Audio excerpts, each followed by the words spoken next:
ഈ അടുത്ത് SSLC റിസൾട്ടിന് ശേഷം പല വീടുകളിലും നടന്ന ഒരുപാട് അനുഭവങ്ങളുണ്ട്. അതിൽ എനിക്കറിയാവുന്ന ഒരു അനുഭവം ഞാൻ നിങ്ങളായിട്ട് പങ്കുവെക്കുകയാണ്.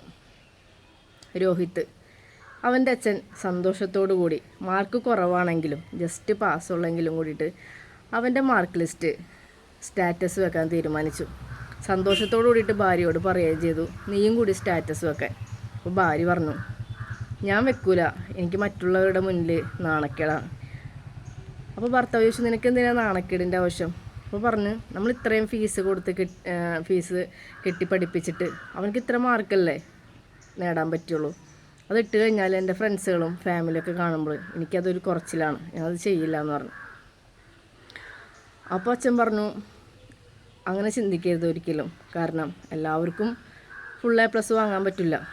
അവൻ്റെ ഒപ്പം ഉള്ളവർക്കൊക്കെ ഫുൾ A+ ആവും, അവനക്കത് വാങ്ങാൻ പറ്റില്ല എന്ന് വിചാരിച്ചിട്ട് നമ്മളെ മക്കളുടെ മാർക്ക് നമ്മളല്ലേ സന്തോഷത്തോടെ ഇടേണ്ടത്.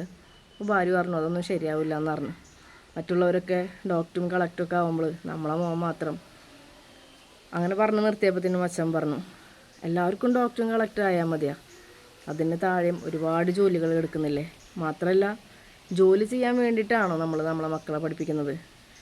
അവൻ നല്ലൊരു മകനാവാൻ വേണ്ടിയിട്ടും അവനക്ക് നല്ല രീതിയിലുള്ള സ്വഭാവ ഗുണങ്ങൾ ഉണ്ടാവാൻ വേണ്ടിയിട്ടും മറ്റുള്ളവരുടെ എങ്ങനെ നല്ല രീതിയിൽ പെരുമാറാൻ വേണ്ടിയിട്ടും എല്ലാത്തിനും കൂടിയിട്ടാണ് ഈ വിദ്യാഭ്യാസം എന്ന് പറയുന്നത്. അല്ലാണ്ട് അവനക്ക് നല്ലൊരു ജോലിക്ക് വേണ്ടി മാത്രമല്ല നമ്മളവനെ പഠിപ്പിക്കുന്നത്.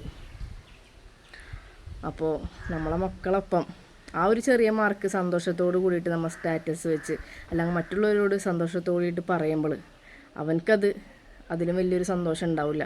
എൻ്റെ ഈ വിജയത്തിൽ എൻ്റെ അച്ഛനും അമ്മയും എത്രമാത്രം സന്തോഷിക്കുന്നുണ്ടെങ്കിൽ നാളെ ഇതിനും മികച്ചൊരു വിജയം ഉണ്ടായിക്കഴിഞ്ഞാൽ അവർക്ക് എത്രമാത്രം സന്തോഷമാവുമെന്ന് അവനും അവളും ഒക്കെ വിചാരിക്കും.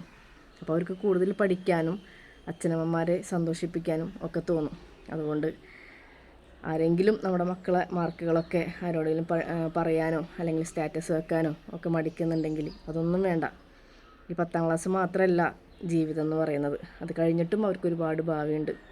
എത്രയോ വിദ്യാഭ്യാസമുള്ളവർ നല്ല രീതിയിൽ പെരുമാറാൻ അറിയാത്ത ആളുകളുണ്ട്. അപ്പോൾ അതുകൊണ്ട് നമ്മളെ മക്കളൊപ്പം നിന്നിട്ട് സന്തോഷത്തോട് കൂടിയിട്ട് അവർക്ക് ഇനിയും ഉയർച്ചകളിലേക്കുള്ള താങ്ങും തണലായിട്ട് നിൽക്കാനായിട്ട് ശ്രമിക്കുക.